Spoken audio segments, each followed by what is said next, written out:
All right, good morning. Um, Welcome everybody. There's gonna be, we always take the first few minutes to let people settle. I'm gonna put in the chat a little message to please ask everybody to rename with your name, where you're from, very briefly, and the age of your child, or if you're the person affected, your age. Um, I am Dr. Mussolino. I am Patty. Everybody knows me by Patty. I'm a neurologist and a stroke and critical care specialist at MGH. I've been working on pediatric cerebrovascular disease and stroke for many years now. And I do want to let people know how we started this series for those of you that are just joining or joined in the past and we haven't done this introduction. So the one important thing is everything is going to be recorded. We're going to see this a couple of times. So don't be scared if you miss something, you have to step out or you have to stop at sharp at 10. We usually continue the Q&A a little bit longer than that. You can see this in the YouTube channel that we are developing. So I wanted to let you know, how do we get to our third year in a row of trying to do this, put this resource out there for the community, for the families, parents, providers. And it literally started the first day I became faculty. This is 10 years ago. And my first clinic, one of the moms of a kid that was 12 years of age and had a stroke at birth, asked me, why do I come here? So I've been coming every year, and everything I found for my child that has made a difference in everything, in his development, his abilities, and navigating the world and getting him to thrive, I had to find it by myself. So I took that very seriously, because what she was talking about, I did not know enough to orient anybody at the time. I'm still learning. From there, I asked her a letter to describe the resources that she was referring to, because I really was in ignorance.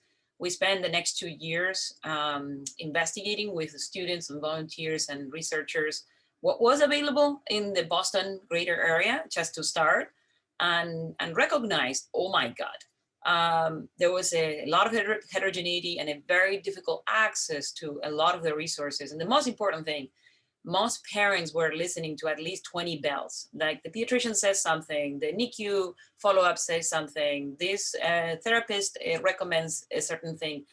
And they were left alone to judge what is it that they need to be putting the effort, investment, the time.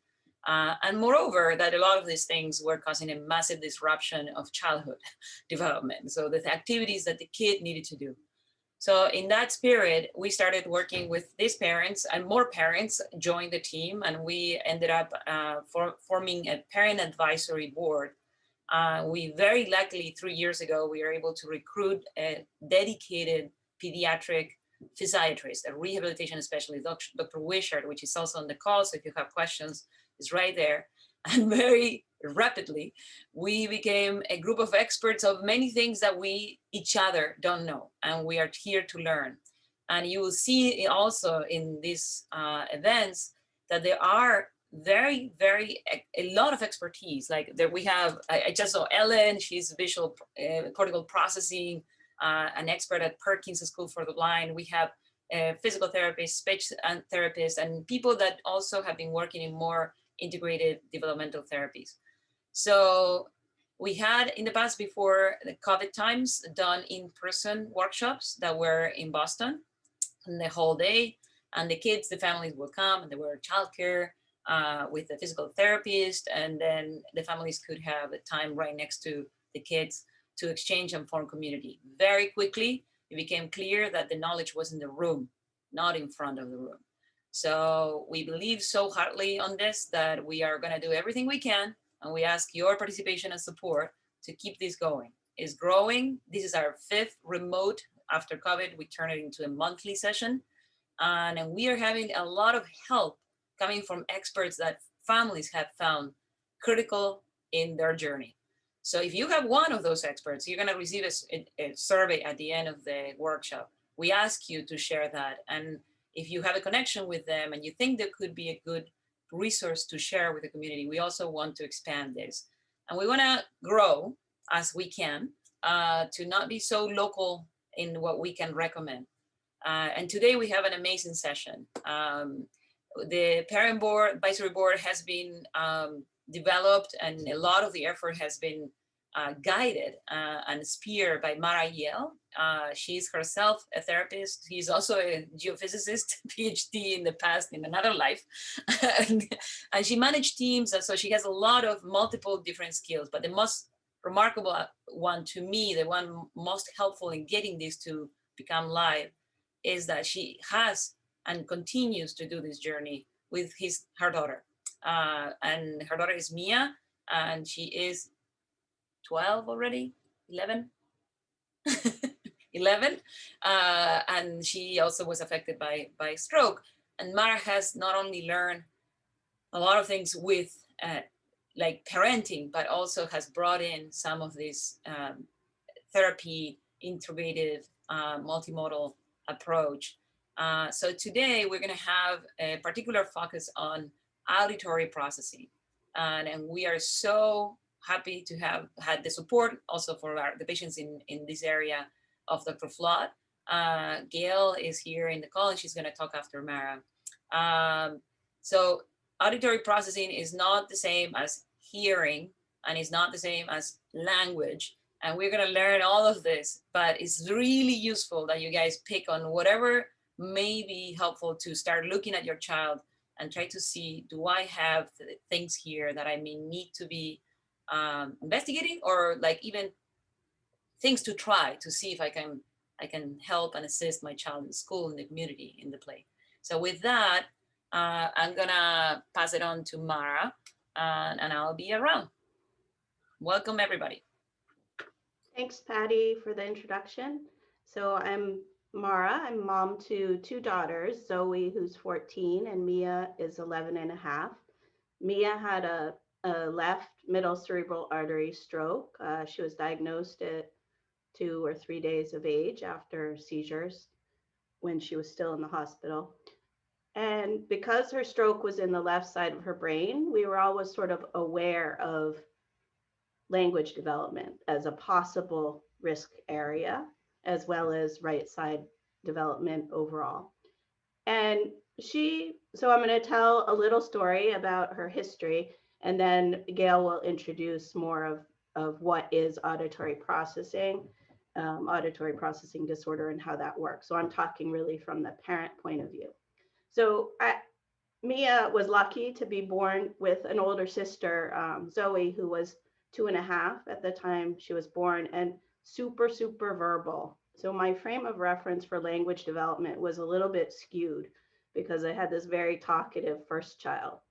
But so every time I flagged to the early intervention or to the preschool teachers or the preschool to evaluate her for language development, they said she's fine, or she's fine within normal range. But I had a sense that there were things that were not quite right. So her first neuropsychological evaluation was when she was 3, and there were issues raised with articulation, certain sounds she had a hard time expressing.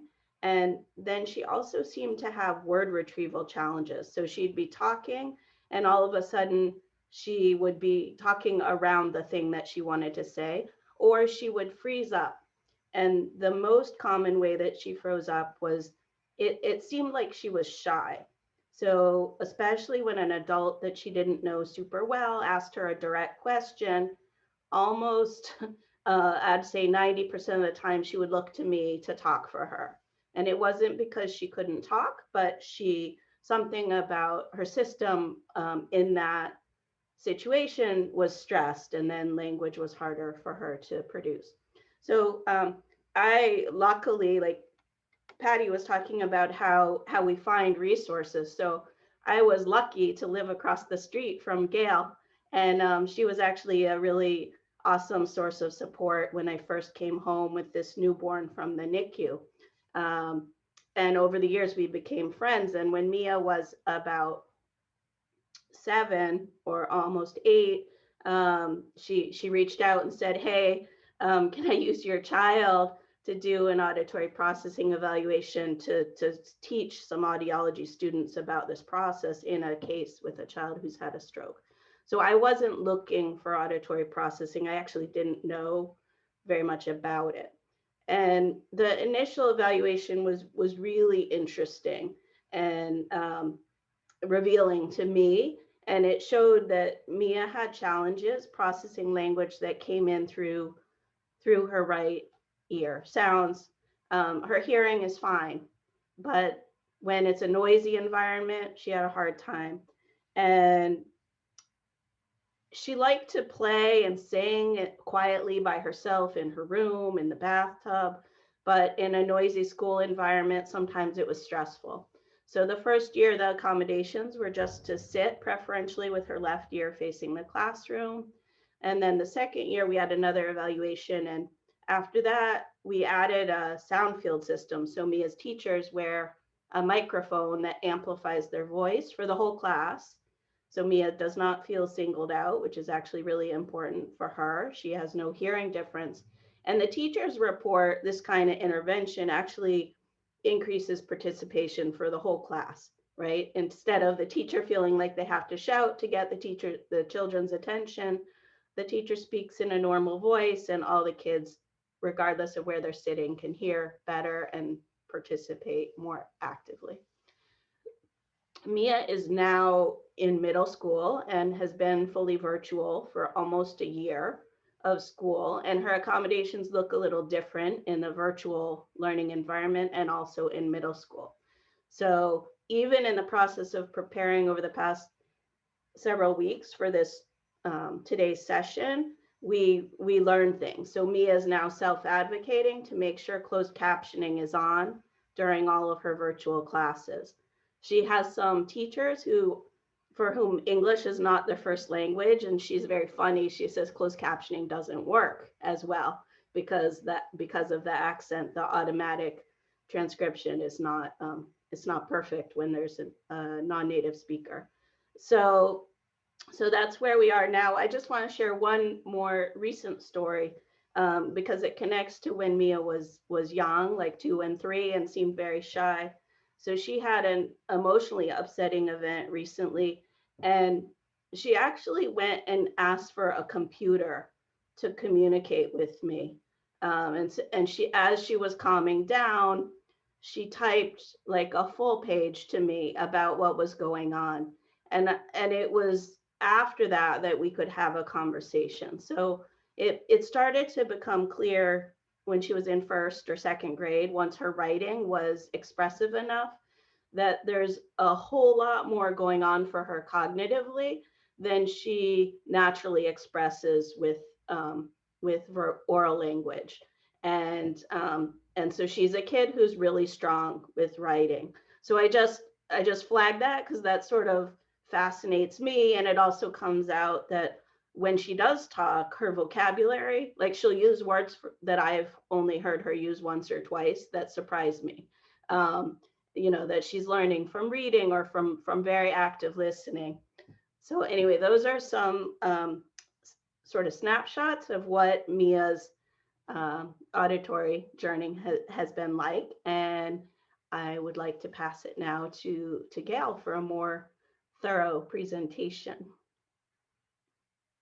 And we'll have time for questions at the end. So feel free to start putting them in the chat as they occur to you, and then we'll call on you when Gail's done. Thank you, Maura. Thank you everyone for having me today. Auditory processing is just one of my favorite, most intriguing aspects of audiology. I also came to audiology by way of speech language pathology, so it really connects a lot to that aspect of the field I was in. So I am going to get my sharing screen on. Sorry, it just takes me a minute. All right.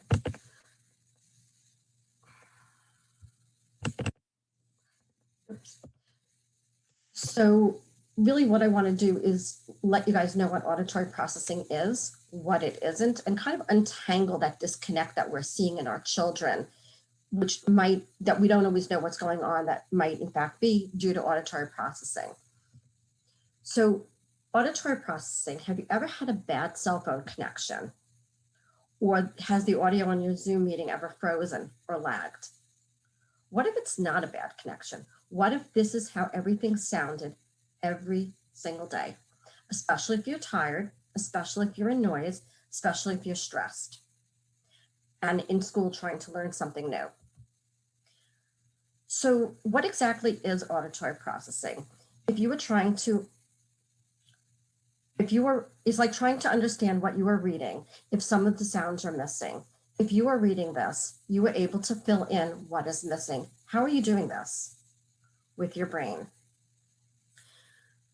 So our brain is filling in those gaps that are missing. So what you see on the screen is a visual closure task, because it's words, to illustrate what happens in the auditory world, meaning that some of those sounds that you see blipped out in the vision might be missing from what I'm hearing, not due to hearing acuity. That's completely different. So really brief anatomy of the ear. The ear is our auditory mechanism. All that is a doorway. I think of the ear as a doorway to the brain. It lets sound in if it's working in unison, if everything's correctly structurally. So the ear is made up of 3 parts. We have an outer ear, a middle ear, and an inner ear. They all communicate in unison. Sound from the external world comes in through the ear canal. It vibrates the eardrum, which sets off the middle ear bones, which sets off a waveform within the inner ear, which causes this electrical impulse to the 8th nerve. That's hearing. So at birth, all of these ear structures are fully developed and functioning. But any disruption along any part of this peripheral auditory system would result in a hearing loss. That's loss of acuity, okay? So now we're going to talk about auditory processing. We hear with our brain. So the ears are the doorway to our brain. The central auditory pathways, unlike the ear structures, continue to mature from birth all the way into teenage years. Any interruption or injury along any part of the central auditory system or the structures that feed into the auditory system will impact the full development. So simply put, auditory processing disorder is an abnormality in the brain's ability to filter and process sounds and words.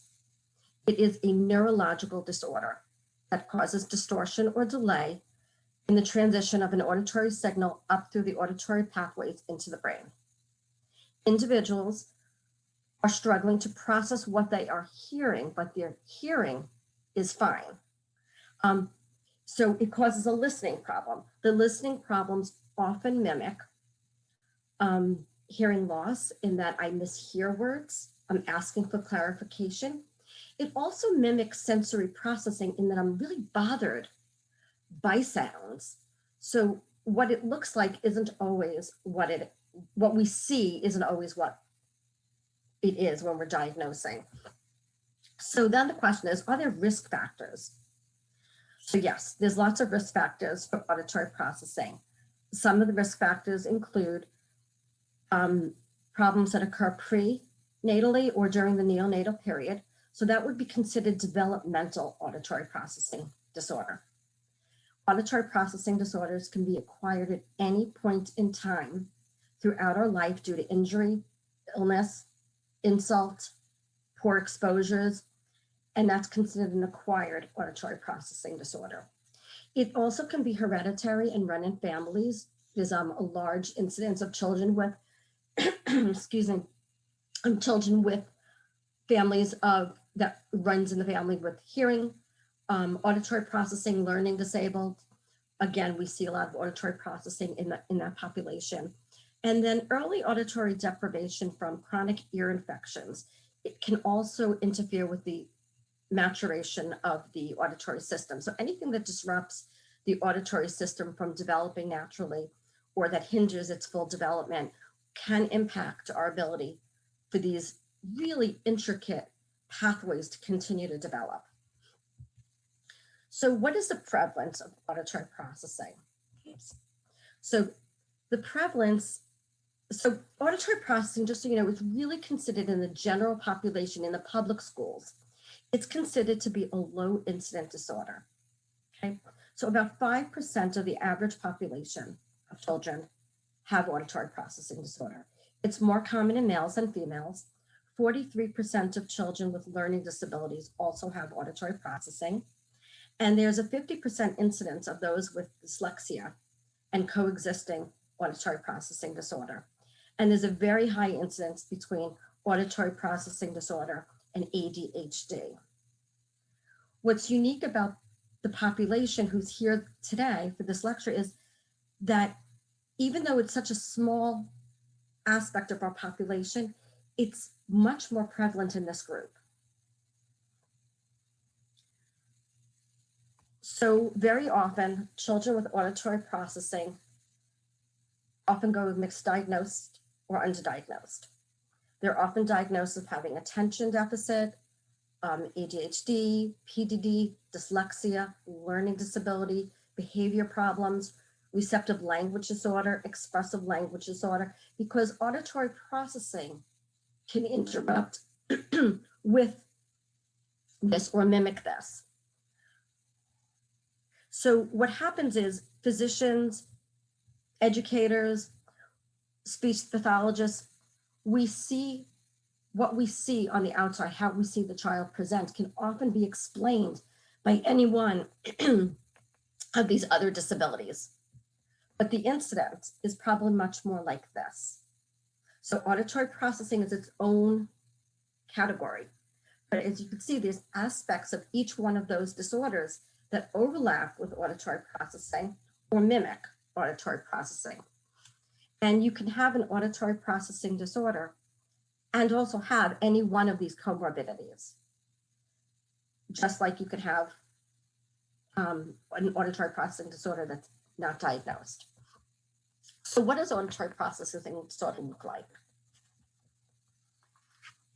It just looks like our regular kids, the quiet kid, the daydreamer, Charlie Brown wondering what his teacher says, and the kid who covers their ears when it's noisy.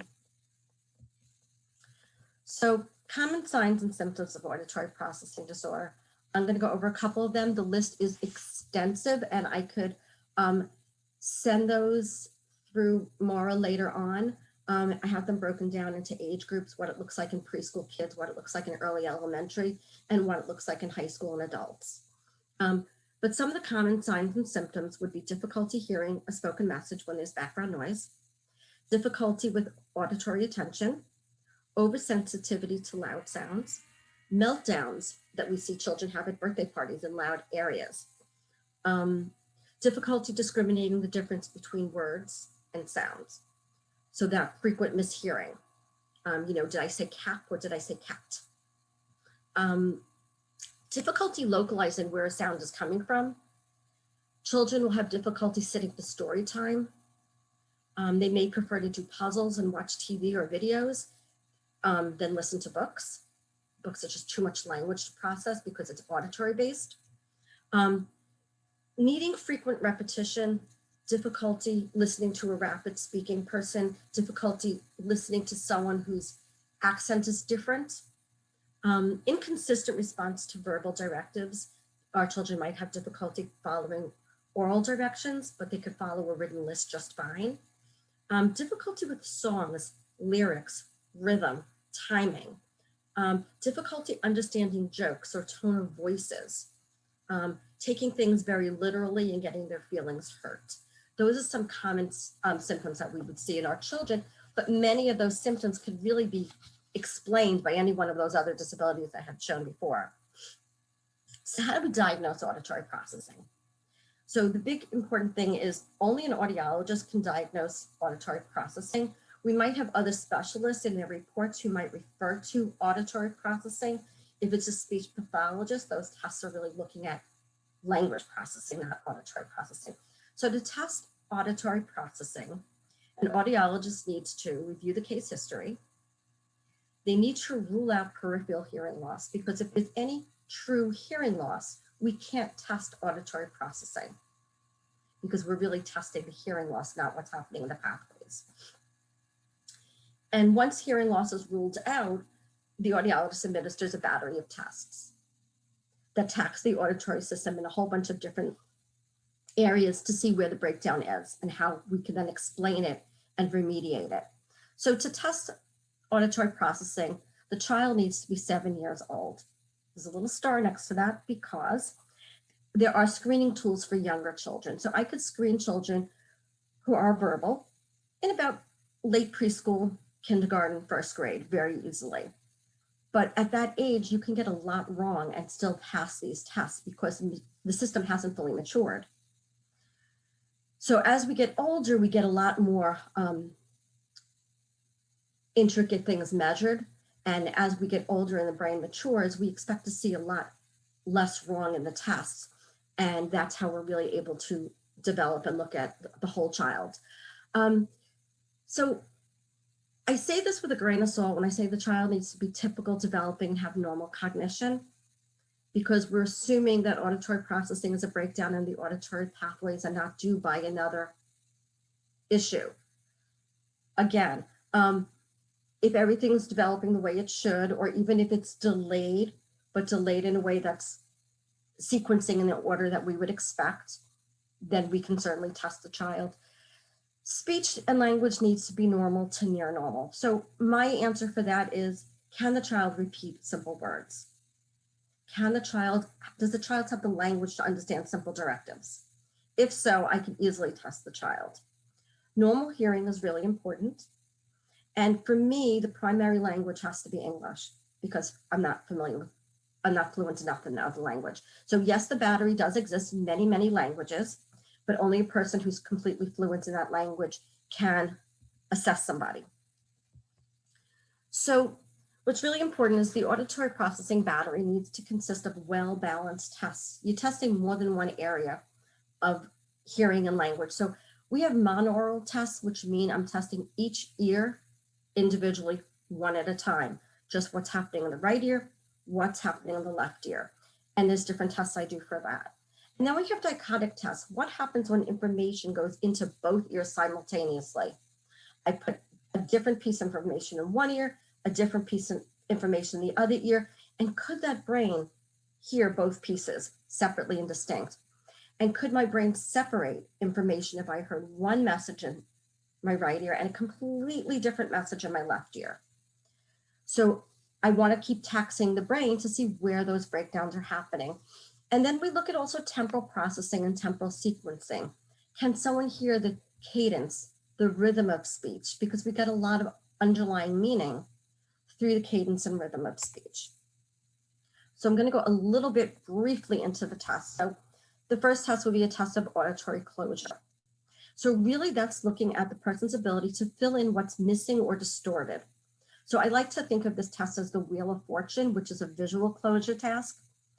You'll see a whole bunch of blanks and just a few letters. And some of us could fill in the word and that's it right away. My husband, he knows the word with very little filled in. I need almost every letter there before I can tell you what it is. So if I'm working so hard to fill in what I'm mishearing, I'm always going to be behind a step. So a very common issue might be mishearing. Do you have the time versus do you have a dime? I'm just going to play you a clip of what this sounds like on the battery. And it is distorted. And this is what the children are hearing each ear by itself. Say the word big.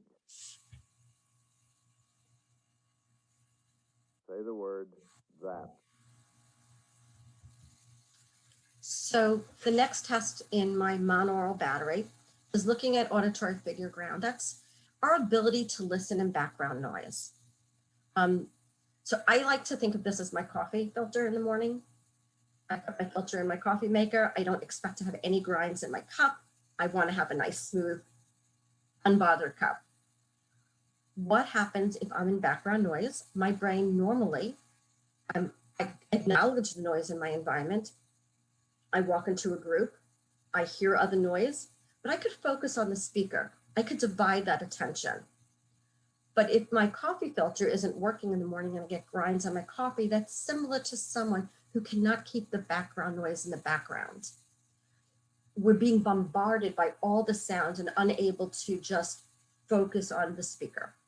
So that's what happens in that test. And this is what it would sound like on the test. Say the word race. Say the word cat.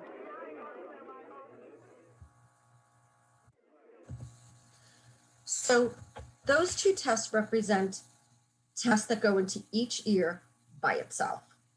So I test the right ear, I test the left ear during those tests, and I get a complete score. I also, while I'm testing, besides looking at the total ear score, I like to compare the difference between the ears because truthfully, both ears should test the same. So when I see one ear doing better than another ear, to me, that's a subtle, aha, something's going on up that neurological chain that's interfering with the sound understanding in each ear, because I know hearing is normal for both ears. So the next part of the test would be looking at how the two ears integrate.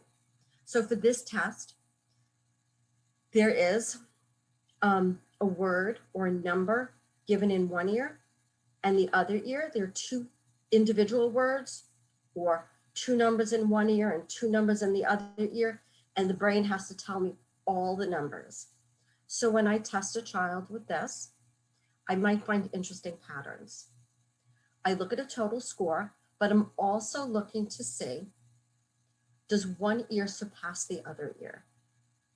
Is it the right ear? Is it the left ear? The way we typically develop neurologically, for young children, our right ear is our better ear.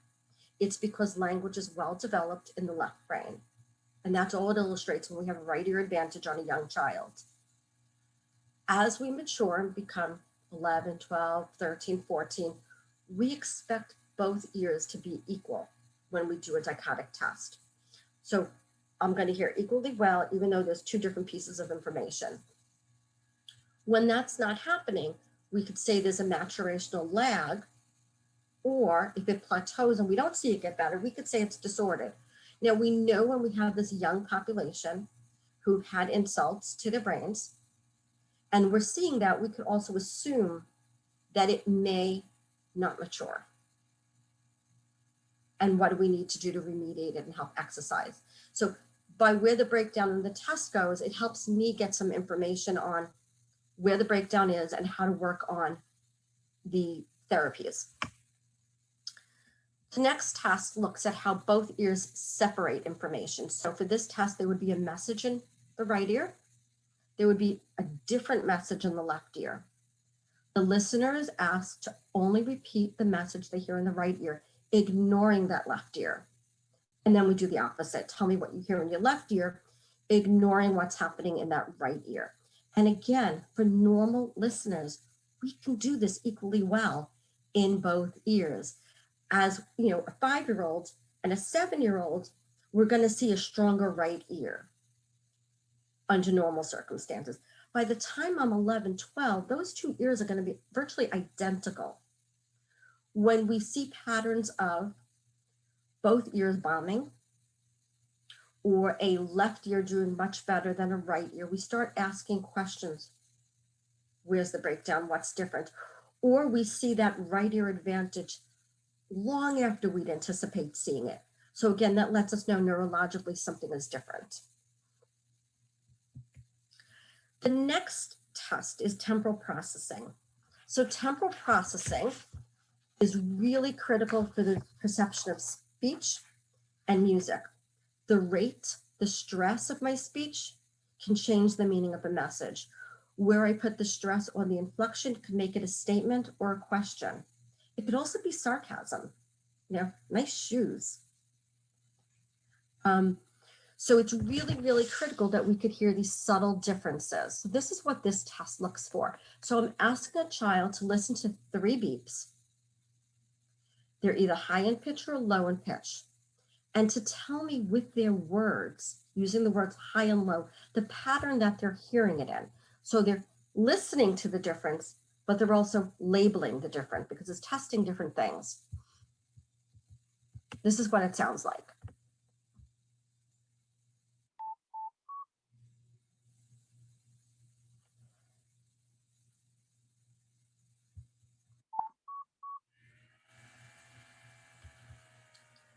So what happens with, oops, try to pause it.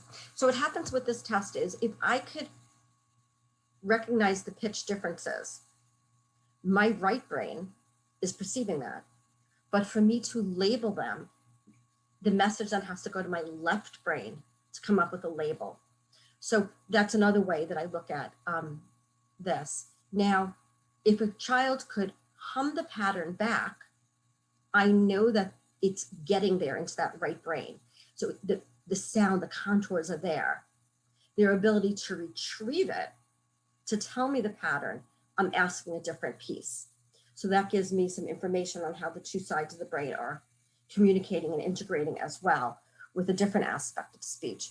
So when I have a breakdown with temporal processing, my child might have difficulty interpreting an incoming message. They might misinterpret sarcasm and humor. The emotional contour of the speaker, what is the person feeling when they talk? They might miss that. The intent versus the content of a message. So if I say, let's eat grandma versus let's eat grandma, I'm saying two different things. We're either going to eat with grandma or we're eating grandma. So that's what temporal processing is looking at. So I must, before I get into what we do with this, give a mention to listening fatigue. It's a real problem. When there's a breakdown in hearing and or our auditory processing system, it's taxing. It's really difficult. So when I think of our children in school and just the background noise of the classroom and having to listen for learning and take in all this language that's happening all day long, it's extremely tiring. It's extremely real. And it happens with auditory processing. So listening effort is the mental exertion required to attend and understand an auditory message. Listening fatigue is this extreme tiredness that happens from the effort of listening all day. Now I have to just throw out there to Zoom, now that we're in school on Zoom, it's fatiguing. It's two-dimensional, not three-dimensional. Our speaker is a little square. We're not seeing the full person. So we really lose some of those underlying just body messages that we get, nonverbal messages that we get that every day help supplement what we're listening to. So I will just say Zoom school is very fatiguing and tiring for kids. So the signs of auditory fatigue in children could be avoidance, irritability, tiredness, inattentiveness, restlessness, fidgetiness, needing frequent breaks, poor performance in the classroom, the meltdown when there's noise. So the list goes on, and these are really important signs of listening fatigue, but these also mimic other issues. So how do we manage auditory processing? Because that's the big question. So when I think of management, I think of three things. We want to improve the listening environment. What can I do to improve this listening environment? We want to remediate the disorder. What can I do to help learn? So we want to get language and vocabulary in there and strategies. And then we talk about exercises. What auditory exercises can we do to get the brain going? So I'm just going to speak for a moment about management. Management could be in a classroom, for instance, having carpet, absorbing some of the reverberations, turning off fans, keeping the door shut so we don't hear the traffic noise in the hallway, putting chair slippers or tennis balls under the chairs and desks so when kids move around in their chairs, it's not making a scratching sound, encouraging one speaker at a time, using an FM system or hearing assistive technology in school. So Maura had mentioned that her daughter has a speaker in the classroom, the teacher wears a microphone. So really all that does is it keeps the teacher's voice, not loud, above the level of the background noise, a more favorable listening environment. Other things we can do to improve it would be having an IEP or a 504, where we have some goals or accommodations. If I'm driving in a car, closing the windows, not having the music playing while I'm trying to talk to my child in the back seat. Avoiding noisy places, talking to my child in the same room, not talking to them while the water is running in the bathtub, not talking to them while the TV is on. So those are just important things that we can do to modify our environment. When I talk about improving listening, so that's direct treatment. That would be such as seeing a speech language pathologist and working on building the vocabulary. The more vocabulary I can build, the more my brain has the ability when I'm mishearing something to have to fill in from. So if my vocabulary is limited and I mishear it, what happens? But if I have a much more richer vocabulary, I have more to choose from. So I can take the information about the context of the speech, the topic that I'm sharing, to help fill in and repair. So we have some bottom-up strategies where we want to fill the brain up with all new vocabulary, but then we have top-down where the brain pulls from what I know to help fill in the gaps in those situations. Direct therapy could work on teaching a child to listen for rhyming words, to teaching a child to listen to the individual sounds like b, a, g. You put that together, you got bag. And how to listen to that. How to distinguish the difference between a p or a b. They look the same on the lips, but there is a tone difference on a p versus a b. One is voiced, one is voiceless, but yet they look the same. So those are really important things that we want to teach a child. We want to teach a child to watch the speaker, because if I hear other words like cap versus cat, I can see the difference. So there's a lot of things we can teach a child to do or an adult to do to attend to the whole person in the face to help fill in those gaps. For temporal processing, we want to work with music, tones, and ways to encourage the child to learn that those informations. So the last part is exercises. When I talk about exercises, I talk about neurological exercises. What can I do to help that brain and the neurological maturation of those really intricate connections start connecting again? So to do that, we want to really work on maximizing the neuroplasticity of the brain. We could do that with children. Young children's brains really have that capability. It doesn't mean adults don't, but children have that capability much, much younger. So you want to think of this is where we look at computer-based activities. We want to look at the frequency. How challenging is it? Can we get the whole body? Can we get it to be multisensory? There's different parts to that, because so these auditory programs where you under headphones, we're listening, and we can use different things so we can have background noise in the program. And it starts off with very little noise. And as the child gets better identifying something in subtle background noise, we gradually increase the background noise to see how the child does as the noise gets up. So the goal is the computer programs work their way through, and it reinforces the kids in a game form, but it doesn't allow you to go to the next level until you're 100% at this level. So it keeps going up like any other computer game our kids play. It also works with dichotic things. The way the earphones are situated, we have more sound coming into the better ear and less in the poor ear for good accuracy. And over time, we give a little bit more into the poor ear and we drop some of the sounds in the better ear, because we want to train that poor ear to really listen. We want to get that better ear out of it.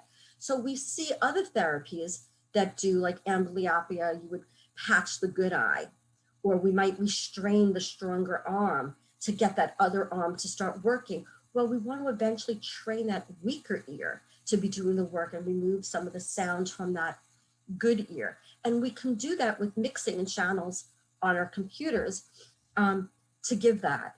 We could have a child doing melody games on the computer to work on the temporal processing parts. So there's a lot of different things we can do on these computer games. There's a number of games out there that are free apps that we can get. And then there's other games that are actually monitored by a speech pathologist and an audiologist that they can work with the children for.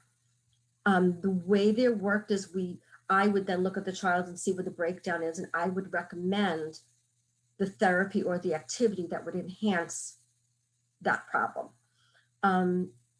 Other things to mention is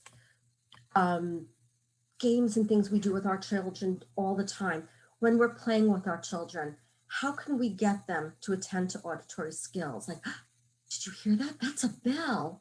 Oh my goodness, the kitty cat. Did you hear that meow?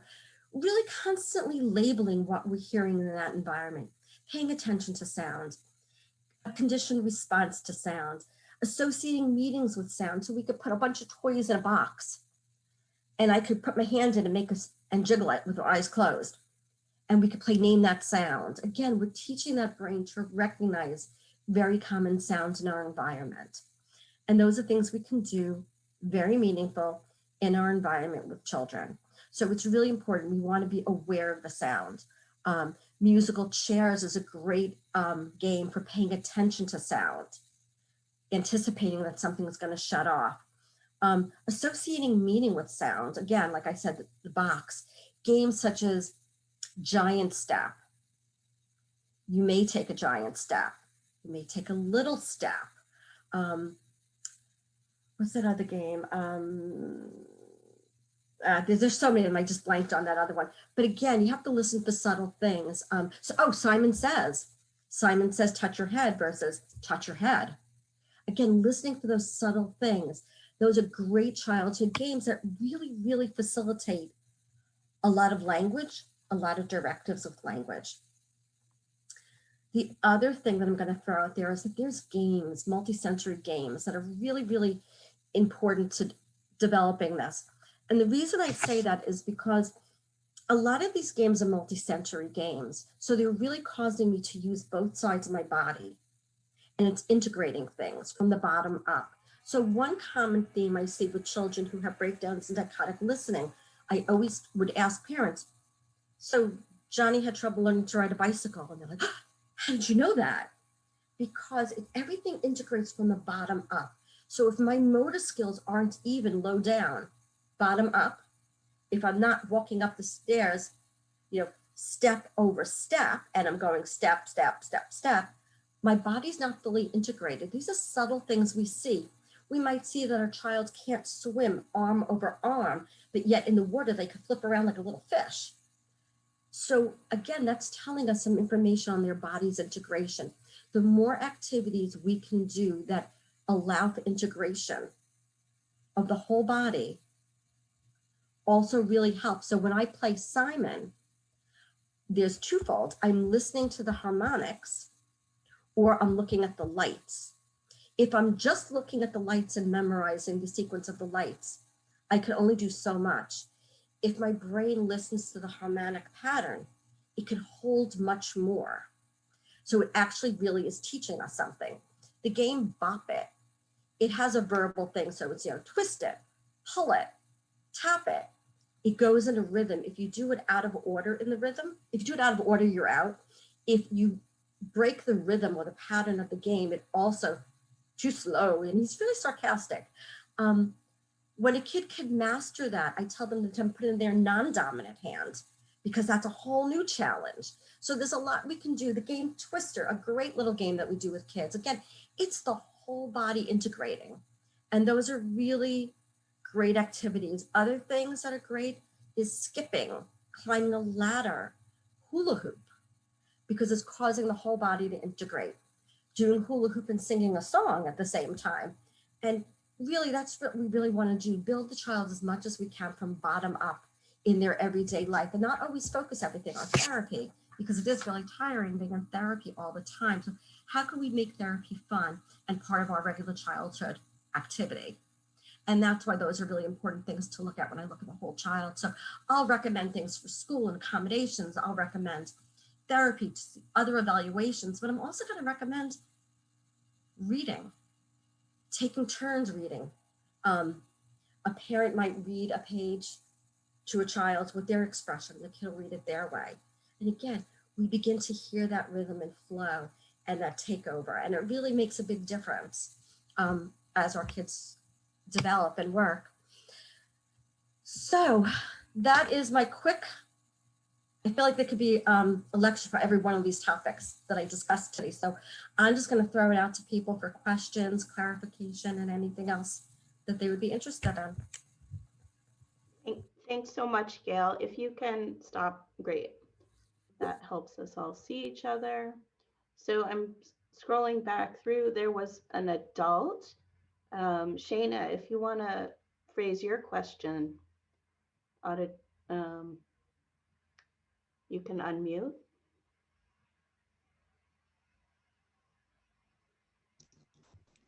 Hi, sometimes my auditory doesn't work. Is it working okay? Yes.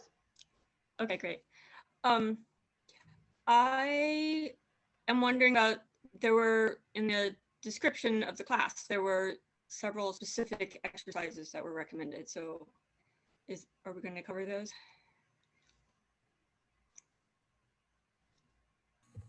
You know what I mean? Are you asking like what they are and how to get information on those? Yeah, I thought we were going to do them in the class, but. So the different therapies could actually be a class by itself. And I just wanted to touch base on that. What I can do Okay. when I send out information on the signs and symptoms, I will send information on apps and games that are available and readily available that you can work on your own with. Really, without seeing a test, I wouldn't tell you which activity or which therapy to use. I would really need to look at the results to determine what would be best for your neurological system. However, I could certainly point you in the direction of a lot of free apps and things that you can get on the internet that you could actually work on your own with. That'd be awesome. So I will share that because seriously, it's too specific to the way the breakdown is for me to prescribe anything now, because I don't want someone to think like, oh, that's the fix, where it's the fix for maybe you, but not for John, or you know what I mean? Okay, and I was wondering how much of assessment or cover services you can do remotely. So yes, I can't test remotely. Okay. I could certainly, someone could do their therapies remotely, just like you could do speech language therapy or OT remotely. You can do auditory processing therapies remotely as well. Okay, great, because I have had some testing. Yeah, and Shaina, this is Patty. Most children's hospitals across the nation, and I would bet most countries have the same capability, do have auditory processing testing, formal places to do it. In general, the wait list is pretty long for everybody, so don't despair. But it's good to start maybe with what is available and then seek to get an evaluation locally. It is important also to. I have already been diagnosed and evaluated. And did they also do recommendations? This is different in each place. Sometimes the evaluation just says what is found, but not necessarily goes deeply into what you need to be doing in terms of. Yeah, that I'm familiar. I get all kinds of different reports. That's what I'm saying. But maybe it is something that you can share, and I'm happy to take a look, and we can work out with teams here to see if there is any particular things that are available that you could tap on the internet, on apps and things like that. But yes, the idea is that the testing comes out with what you're supposed to be doing. So I will say that a lot of recommendations we get and we've seen earlier on years ago were more Band-Aids. What can I do to live with this? What can I do to mask the issue? As opposed to, right, exactly. And so that has to do with when you might have gotten diagnosed and where. So, certainly finding, so remember, well, I was talking mostly about children because I work in pediatrics. Adults Right. too. There's plenty of places that have adults. So, if you're interested in learning what's out there for you where you live, if you want to shoot me by way of the group where you are, I can look at I belong to this international group of audiologists from all over the place, and I can look to see who's in your state or country and get you in touch with somebody. Great. How do I connect? You So, said through the group. I don't know what that means. everybody can use the chat, and this is something that I could have said in the beginning. We believe in networking, and this is an opportunity for it. If you want to exchange emails, for example, you can, in the chat, you can select to whom you want to talk to. Also, if you see a parent or someone that you want to say hi, or you want to share something, you can select on the blue 2 instead of everyone, the person that you want to send the message, and put your email, or you can send the communication or whatever way that you would like to connect. So that's for everybody in the chat, a resource for you guys to use. I do want to also underscore development. The brain is not the same. So if you got tested too long ago, if it's more than 2 years, not a bad idea to retest. And I'm saying this because even adults, young adults, are continuously to myelinate, like finish the network processing and learning and structures all the way up to almost late 20s. So I do not underestimate what you're working on and how that changes how you already are doing and you were doing when you were evaluated. And I think, Gail, your historical point is super important. Just to, guys, give you an idea, 5 years ago, 90% of our patients could not even access the auditory processing testing. There were not enough people offering this to all the community. So it's gotten really much more, there's more awareness, and there is much more resources and devices also that have made possible better evaluations and better recommendations as well. We're all learning. We have a number of questions which we will take as long as people can stay on. I do want to take a moment to introduce Claudia, who's another member of our Parent Advisory Board. She's going to make a statement.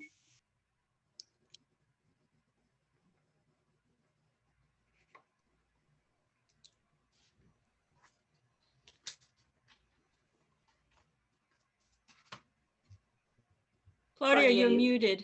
You can unmute yourself. That's right.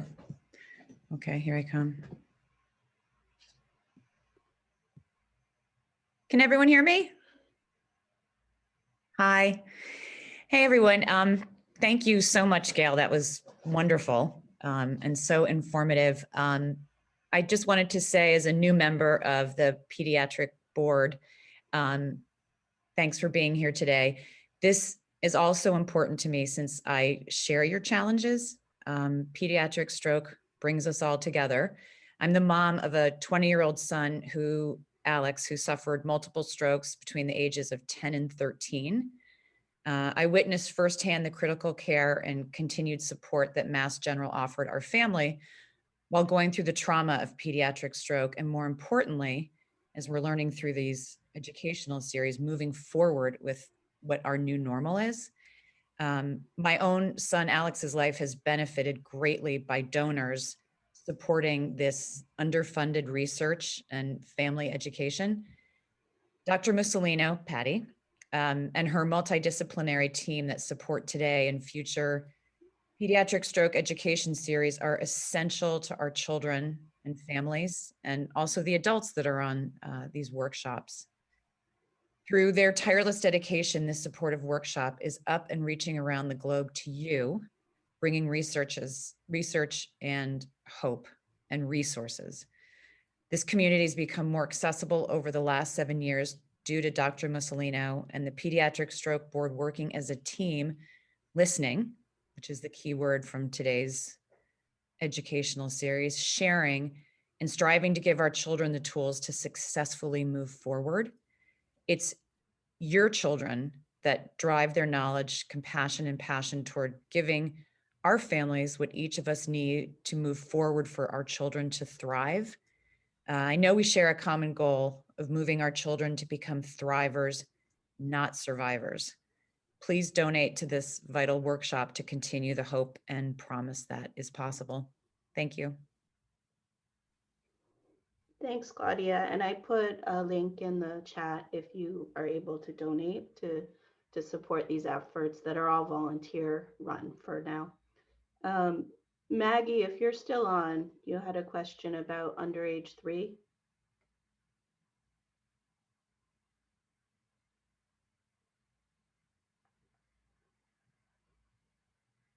I'll ask it. So Maggie Roth asked, what are signs in younger children under 3? So for kids who are still developing speech, are you able to discern whether there's an auditory processing challenge potentially brewing?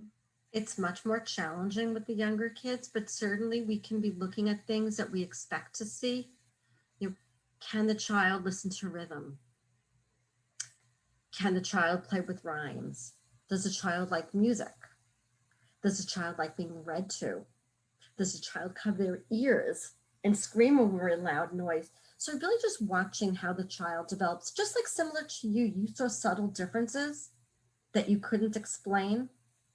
So really just knowing your child and that mama bear knows, that's important to think of. But the more we can do language enriched things with our children, identifying sounds and playing with sounds, the more we're actually giving their brain that. So there's a lot of formal therapies you could do for such a young child, but certainly we could be identifying sounds in our environment. We could be playing musical chairs. We could be doing music. We could be doing rhythm, and really just watching our child. And that will help at a young age until we could really discern a little bit more. There are other signs and symptoms. And again, I'll be sending that to you, Maura, to be able to share with the group. I take advantage and add something here about the stroke in general. A lot of this could be also expected depending on where the lesions that affected the brain are. So a conversation with the neurologist, the stroke team, or developmental pediatrician could be very helpful for you to know where is the stroke. So, and that helps also with the materials that you're going to be getting, like trying to orient yourself. I would say also watch and observe is one of the most useful things, I think, in parenting in general, because it allows you to connect with the kid before you assume and think, oh, that's what they're seeing, that's what they're doing, and you label things. So I think observation is a great tool. And also a little bit of experimentation. Sometimes it's, okay, I'm talking to my child and they don't seem to pay any whatsoever attention. So I pay attention on when, where, how am I talking? Is it background noise? Am I in front of their face? Can they see me, not see me? I'm on the right, I'm on the left. And then experiment with that and see, even if you see a significant difference in attention or engagement, or the same thing with music, the same thing with an instruction that has 2 parts, that could help you even right there doing a therapy, right? Like, because you're trying to connect and understand the needs that they have. And a lot of the strokes not only cause auditory, but there's also a neglect sometimes from one side of the world. That kind of, I don't care so much if things are on the right or on the left, but if I just change it and work on that part of the world that they care more, and it's not care voluntary, yeah? This is the brain injury. Then we're engaging them much, much more. So a lot of this may be combined with other sensory modalities that they also are trying to figure it out. I don't think there's room for despair here, because a 3-year-old, a 2-year-old are really, if what they need is just experience. That's why I say try things. And then the other thing that I think is really important, at least from my experience working with families, is that sometimes kids do self-stimulatory stuff. They clap, they do this, or they're kind of always fidgety and stuff like that. It's another way to get rid of background noise. You make it constant, it becomes white noise, and the brain can suppress a little bit of what is so overwhelming. So those behaviors sometimes can represent also this inability to really process the auditory domain. So our last two sessions were on visual processing and CVI. Rachel, do you want to ask your question? Sure. Megan, you had a similar question. Do you want to ask your question? I just really connected with what you said. I am very new to this group, and so many of these things sound familiar. Of course, my daughter also has CVI, like Rachel mentioned, her child. So I just feel like it's a struggle sometimes. We are on the visual processing pathway, but learning about so many of these things, it just has me wondering, how do you know the difference? It's not like my child really looks up anyway or looks at your face without a lot of cueing and discussion, but she hears us, but there's a processing delay. So how do you know which is which? So testing formally can help. And some parts of the test cannot be done when there is a little bit of limitation on the reading part, but there is a lot of information that can still be derived from the testing. So that's one thing. The age for testing will be critical. No, the ability for the kid to follow a chain of commands kind of thing, it will be important. And Gail can tell us a little bit more what the ages are. But I would say there is also the possibility of, again, if the kid is still very young, you could experiment with changing volume and then just making background sound and doing it in 1 year and another year, even if it's not, there is no visual direct information. And remember that kids with cortical visual processing do develop acoustics very differently, okay? So they get the possibilities, and some of them use the, I don't know if you've ever heard this, is like a way for them creating a visual spatial map. So they send sound that is very clear, and then the bounce back of the sound is like how bats use to locate themselves. They don't have vision. They use just their sound to make a map of the universe. And I know I'm particularly connected with a Paralympian that uses this to ski, to run, to bike, and he goes around and he encourages a lot of families to learn very early on. It has to be something the kid also finds useful. And I'm gonna look it up and put it in the chat just to make sure that it's also available. But you as a family, you can try some of these things if the kid's not yet in an age to be tested. You guys are always playing, and how is it that they engage more or they get to interact with the environment? So I will put like maybe very loud music and try to talk to them and do it from one side to the other side. And slowly you'll see if there is a reaction or not, and if something that engages the kid more. And then when the time comes for tasting, which I'll pass to Gail, it will be good to have that domain tested as well. Yeah, maybe now that she's 8, she could qualify. You know, we could figure out. I feel like that we're just in that next range of age where she's talking more and we're ready to see what else might be contributing. Yeah, that's helpful. So even though the full battery, you need to be 7 to do it, there's screening tests where I can see kids as early as 5. Even 4.5, I just saw something in the chat on Allison's iPad. So if the child is in kindergarten or going into kindergarten, I kind of use that as my rule of thumb. So if the child can repeat words and follow basic instructions and understand the instructions of the test, I can test the child. It's just that the younger you are, like I said, the more you can get wrong and still pass. But it gives a pattern. So I always look at the pattern to think of, even though the score might be normal, is there a pattern that's interesting me, that strikes me? And looking at the child's history, I'd want to get them back, because what looks normal at 4.5 or 5 can look grossly different when I'm 7 and 8 and 9. And I want to see everything mature. So seeing a child very young on over time is very helpful. And then getting parents in touch with activities they can do at a very young age can help those connections develop in ways that they might not develop on their own. So we could also change the path for those kids.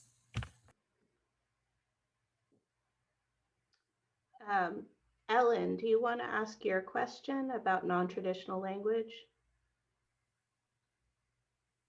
Yes, thanks. we just with in the world of CVI, we always suspect auditory processing. It just makes sense. It's real estate. The brain is the brain.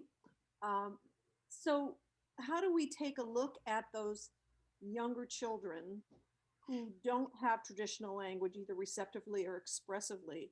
Is there like, and I believe exactly as you do, that parents are watching their kids very carefully. If we ask them careful questions, they'll have the answers. Is there a screening that's available for parents that would just highlight things like, does your child locate sound, or do they discriminate and have a favorite song? Things that would get at some details that would be red flags for us to look at auditory processing. So it won't be a diagnostic, but certainly what I'm going to send out is just a list of signs and symptoms. And it usually says if your child has 2 or more, the likelihood is strong and to get intervention. I mean, I will throw out there that a lot of us will have children who are nonverbal, who might always be nonverbal. We might have children very young based on the type of stroke they had that we might assume it's going to happen, just like you said. Although I can't do the traditional behavioral test with them, there are folks who do, and I don't do this. So we have auditory brainstem response tests. That's how we test hearing in newborns. We put a sound in the ear and we look at the brainstem's pattern back. There's also tests that look at the cortical pattern back and where those breakdowns are. I don't do that, but again, there are folks out there that do it, and I could, help find and locate if someone's interested in that for a nonverbal or a younger child. I just don't do that. Great, thank you. Leslie, your question is, if a child has an IEP, do you want to address that? Yes, I'm actually coming up on Tuesday for my son's review for his IEP. So, with him being home during COVID and just I think some glaring concerns for me as a parent. He hasn't been evaluated formally in this capacity, but definite difficulties with a lot of the characteristics. And I just wonder if there's any kind of like directive or language in trying to help to craft or to revise his IEP so that it just better serves him.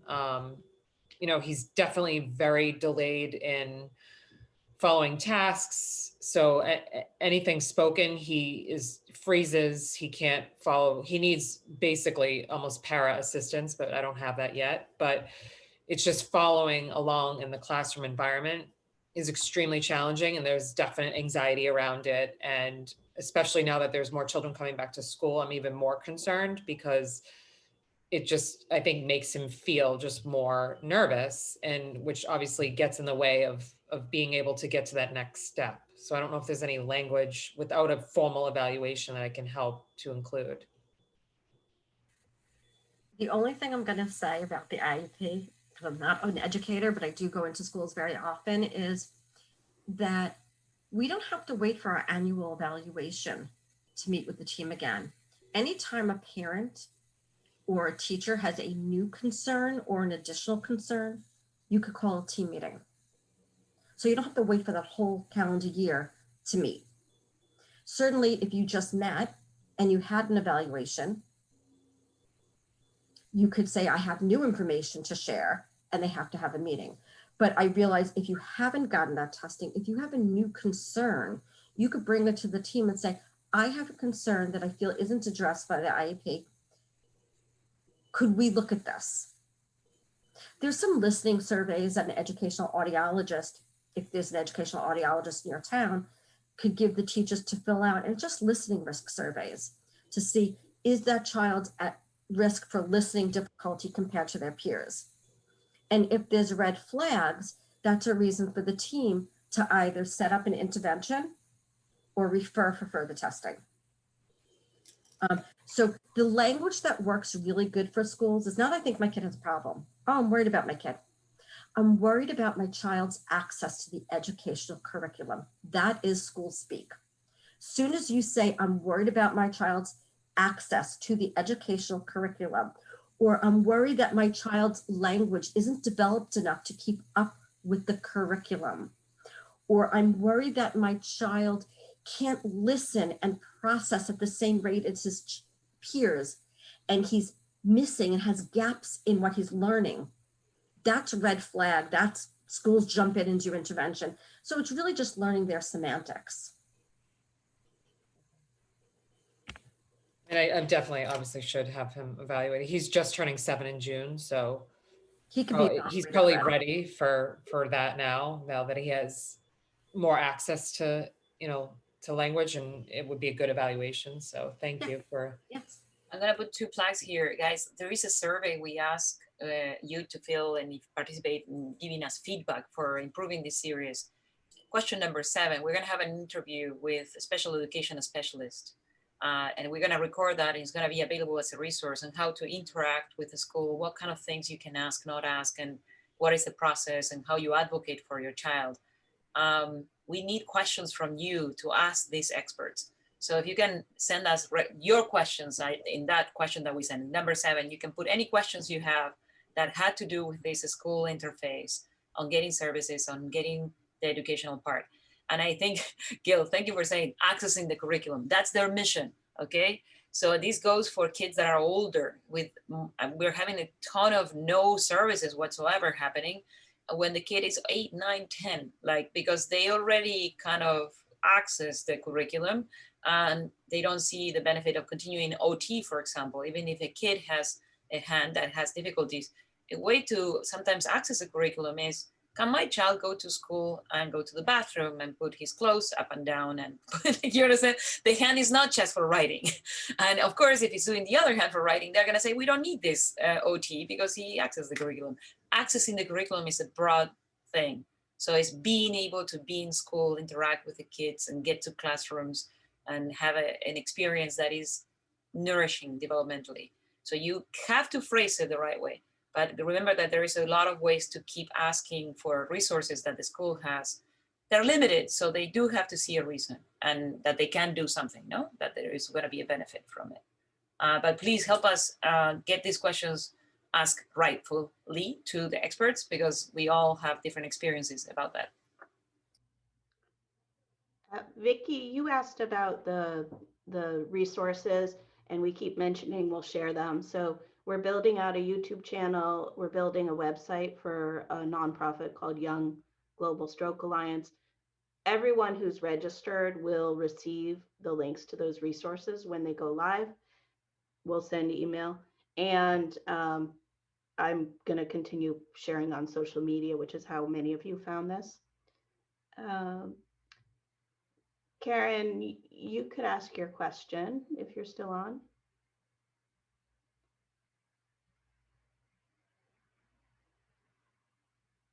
Not sure if she's still here. Are certain kinds, Christina, are you still here? Yes, hi. Go ahead.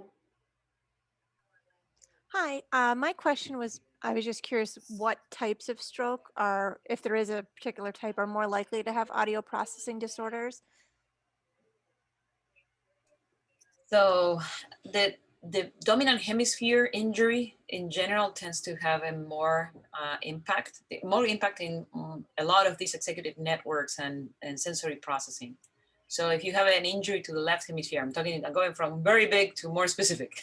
So left hemisphere, it's not that the right hemisphere cannot give you one, but if you have a dominant hemisphere, suspect that there will be trouble with some of these auditory, visual processing, processing speed, and some of the more executive functions. That's because a lot of it, before the development continues to occur, is mapped initially to the left hemisphere. So that's one thing. Getting a little more granular, if you have an injury that affects the cortex in the temporal lobe and the frontal lobe on the lower part, that's right where the language decoding and processing occurs. That is definitely one of them that we see kind of constantly having some degree of auditory processing issues. And thalamic, so the thalamus is a relay station inside the brain. Like if the brain is a tree and you have a stem and a tree house, the tree house is the thalamus, where you kind of take things in and out. So that, if that is injured, there's a lot of sensory, not just auditory, that can be compromise in the processing. And then sometimes it's the speed. They can hear everything, but the processing is not exactly at the right speed, and that can make them shut down because they need a little bit extra time. And we talk about processing speed in one of our other workshops as a whole thing. So left hemisphere, temporal frontal, around what we call the sylvian fissure or the lateral fissure, those lesions are classic to give you trouble with auditory processing.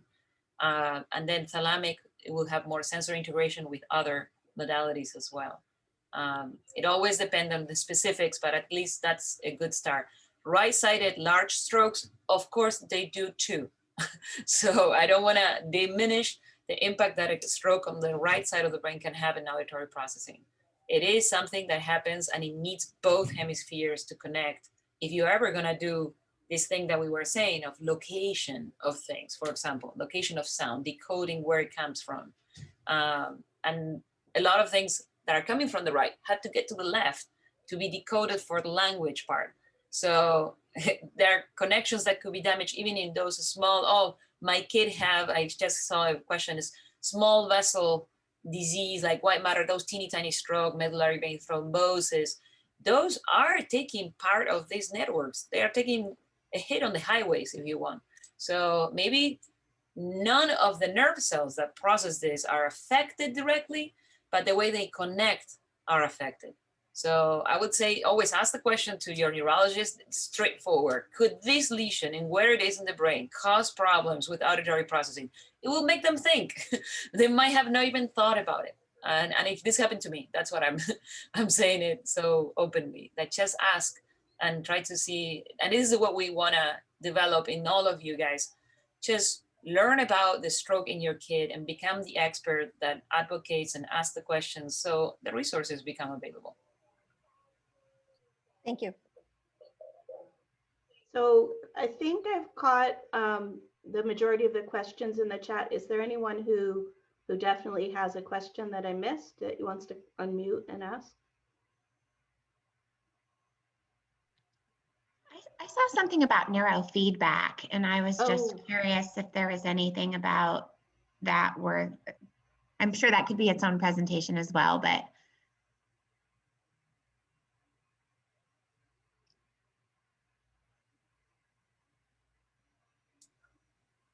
You were asking about the sound feedback?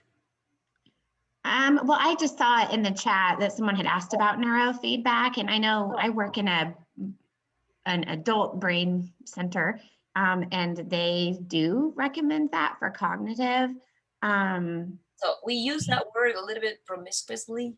Could you, at least in your understanding, neurofeedback implying what? And now I could maybe help elaborate.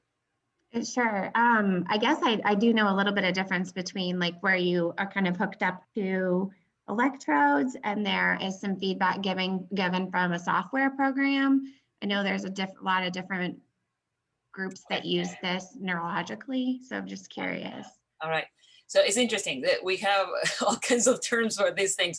And there is a lot of platforms, and some of them use EEG, electrical activity, and the person is in a screen and is trying to do something with their eyes. Some others are just doing word recognition. There's, for different modalities, even there is motor, like a grabbing task or a touching on a board task.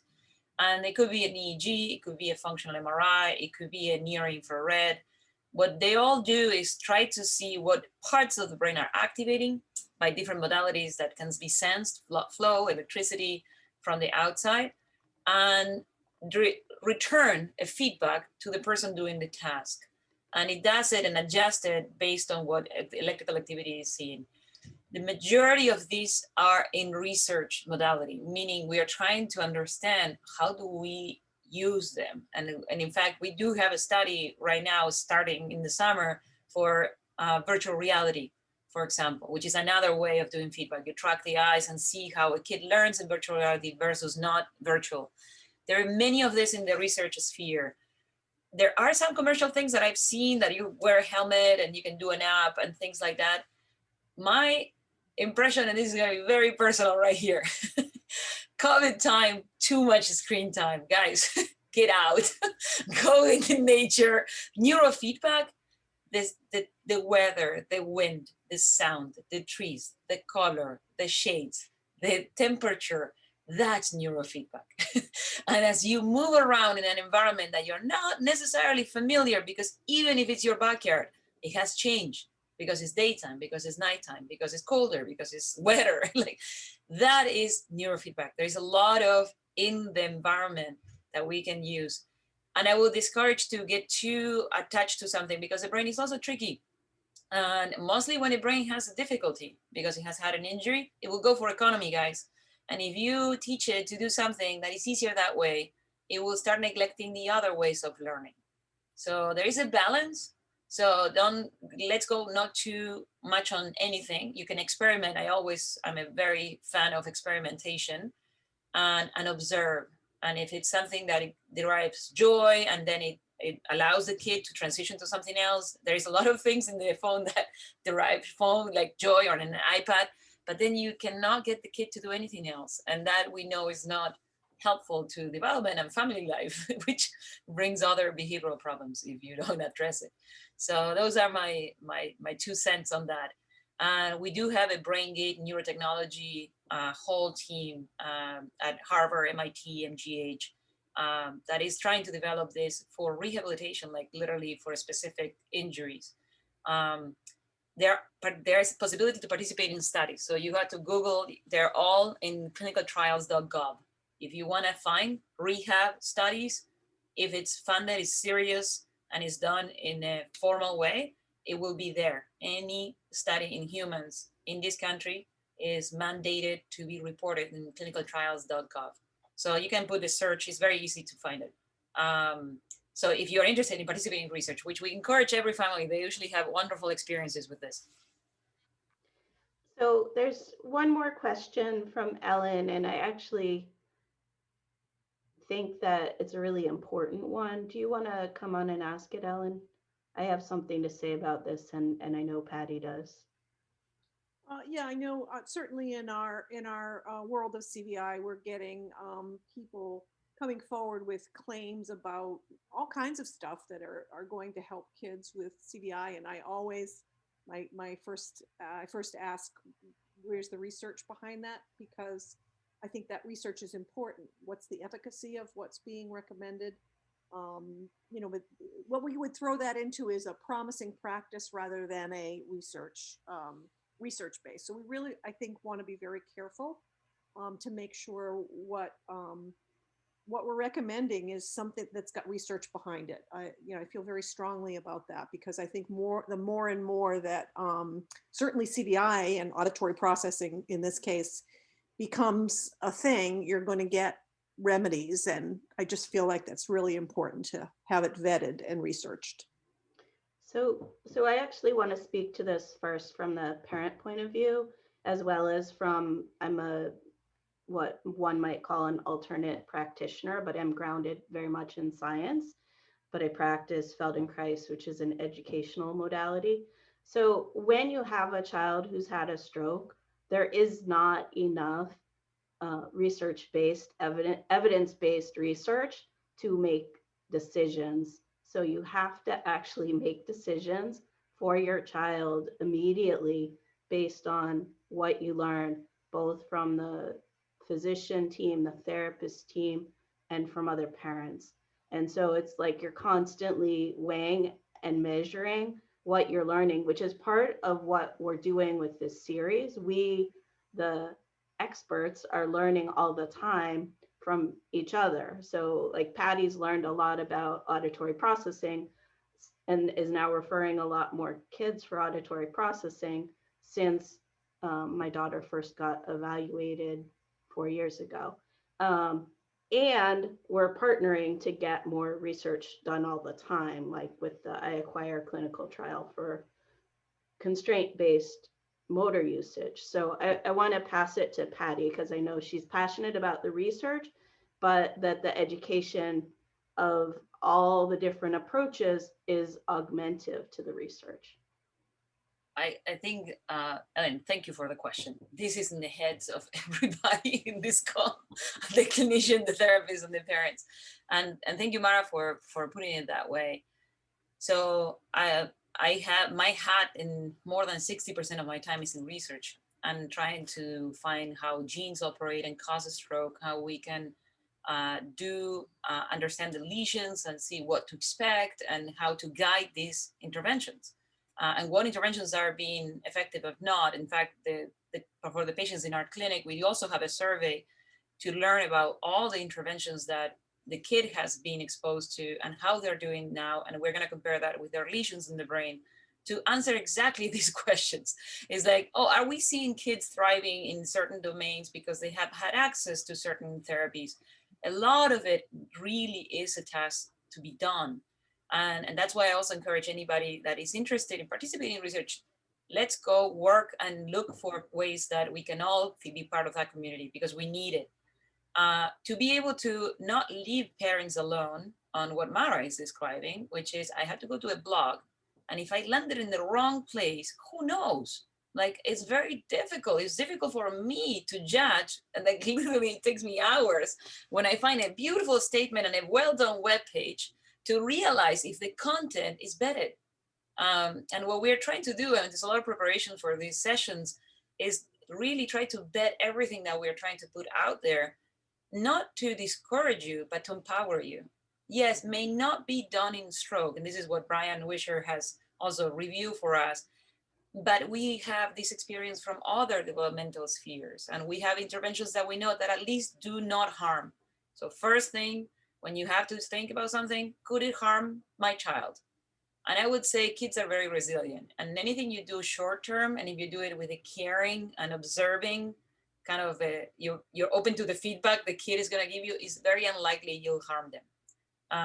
And if you then go for the second premise, can this be helpful? Then that becomes a little bit more tricky. So I am an advocate for experimentation, but not alone and in your own bubble. And that's why we want to generate the network. You are exposed to therapists. Your child sees either interventional, early interventions, PT and OT, speech, or even the teachers have a ton of experience of neurotypical development. So when you say, I want to try this, what do you think? That's another way of vetting your intervention. And you bring what you know about your child, like where the stroke is, I see this, I observe that, could this be helpful? That's one way. Again, to me, the red flags for anything is money, that is too expensive and is only done for the very super rich people in the world. Not necessarily helpful. And I would say this with having the possibility to access to a lot of things in patients that I've seen receiving these therapies. And the other thing is you have to be careful. The investments that you need to do to make your kid thrive in life are huge. So you have to pick where you put your effort. And in that regard is where I want you to bet where you're going to be. If it's asking a lot of money or a lot of effort, like getting 3 hours, getting a plane ticket or something like that, run it by the community, connect with other parents, talk to your neurologist, talk to your therapist, and try to see what they say. And you will have, at the end of the day, is what Mara is saying, you will have to make the decision. But I think it will be better and you will feel better if you're going to invest a lot of time or a lot of efforts or resources on something that may be helpful or not. And then again, go back to your kid, look at them, listen to them. Don't label everything they're doing. We don't even know in a neurotypical kid what they're doing, okay? So we have a lot of descriptions of what the milestones and things that the kid is doing. I still look at every kid in my clinic and I ponder, and pondering I think is more useful than saying, oh, this is a blue block and this is you're looking at a spider and things like that, because it really changes your position in the relationship that you can have. And also you're much quicker at picking up cues. If you're not looking, you're not gonna see them. So what is gonna work is not gonna be evident. And the cues sometimes are very subtle. And you can see the kid relaxes. The kid relaxes, bingo, that works. Like you gotta keep going on that because it's a good sign if the kid is not like tensing up and stressed out. Remember that learning with the steroids is not learning. The hippocampus blanks it. You will not remember. If I give you a shot of steroids or you're too stressed out, you would not have recollection. And this is very well studied, not in stroke, but everywhere else. So if your kid is too stressed, that's not gonna help learning. So that's another way, another little cue that you can read in their body, in their expression all the time. So I just want to, I want to see the research, but there are things that we do in our world as a teacher and certainly parents that you think might help. So you're going to try them. So essentially your own child becomes your own science experiment, you know, to vet what am I doing? Why am I doing it? And is it working? So I don't want to say that we're not doing anything unless it's researched. I want to just know what that research is, because if we identify areas that need research, I think that will help move this all along. Yeah, Absolutely. absolutely. Yeah. And it will require some research on our side, on this community, to start looking at what has been done. Sometimes it's that we haven't taken the task. Like it took me a couple of years to realize what was around in the area. Like, and I'm talking about like 10 miles to map this. And I have an undergraduate student working like as a project in the summer, full time on this. So it will be good to put these resources together, and we are creating like a YouTube channel, a web page, and places to kind of try to build that resource. That if someone wants to take it on, like in specific things that are in your interest or in your expertise, we would love to team up and try to see if we can put a resources. Oh, this is what the research says, and this is the research ongoing. If you guys want to participate, and then we can put both of them. And again, that's what I also refer parents to teachers. I think teachers have a ton of knowledge that they don't have time sometimes to communicate to parents because there is no opportunity. But if you approach your teacher, they can give you a lot of insights about your own child. I totally agree with that. So just one more angle on this question, and then I think we'll close. One question that I know Patty and I have talked about at length is why children with similar brain injuries, similar strokes, may have quite different outcomes. And so part of this survey that she referenced, not the survey about the talk, but a survey about all the patients in the MGH Pediatric Stroke Clinic, to see what kinds of interventions the parents report have been done over many years. And then they can correlate that to the medical records so that you can see that, you know, it made a big impact the last time that we were at the Pediatric Stroke Clinic, and Patty spoke to the full, you know, it's all the medical students and interns saying, see this child and see another child, similar MRIs and totally different presentations, totally different behavior capacity for learning and development. And what are the factors that contribute to that? Is it something about injury, or is it something about all the interventions and the environment that's been provided? So that's coming at it sort of from a different angle, but I think it's really, really critical to say the outcomes vary by at least an order of magnitude. Yeah, and we have the old teachings, a third, and a third, the same stroke. A third looks like you never had a stroke and you had to do really difficult testing to find the difficulties. A third will look very disabled, and a third will look somewhere in between. Like, I hate that teaching. It's based on nothing. It's anecdotal. It doesn't help me. I don't want to be talking like that to parents because, first of all, it's not true. Like, that's my experience already from the last 11 years. But second, there are very specific things that we do know associate, like a kid that has an injury to the corticospinal tract, even when it's just a teeny tiny baby, we know where in the motor domain the challenges will present.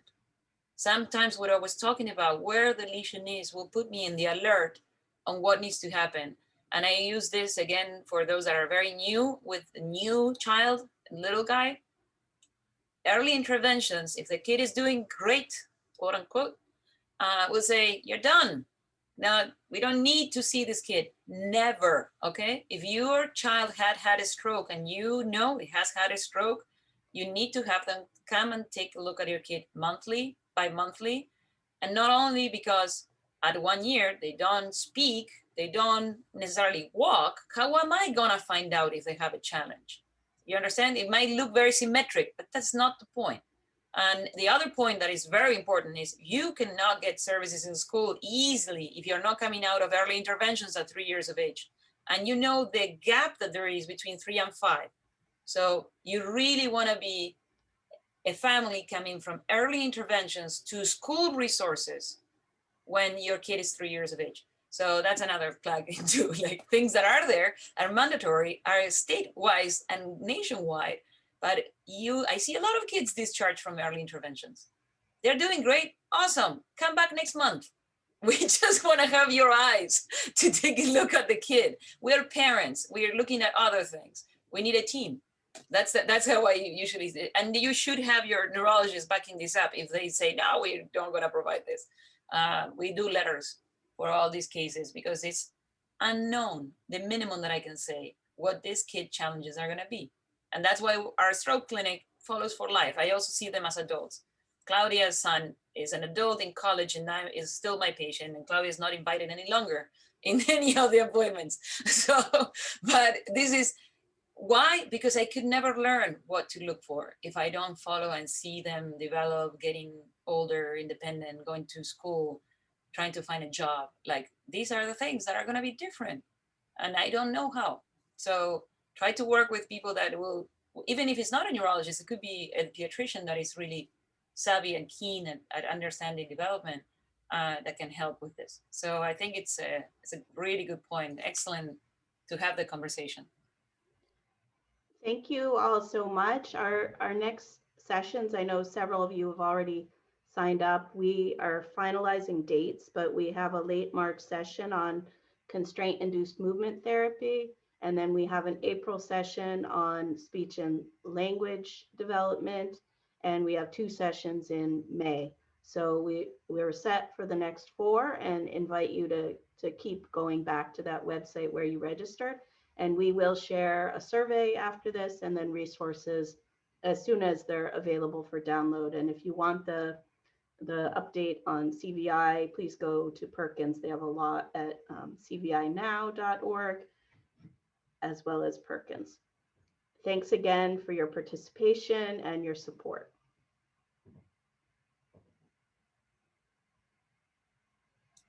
Bye, everybody. Thank you.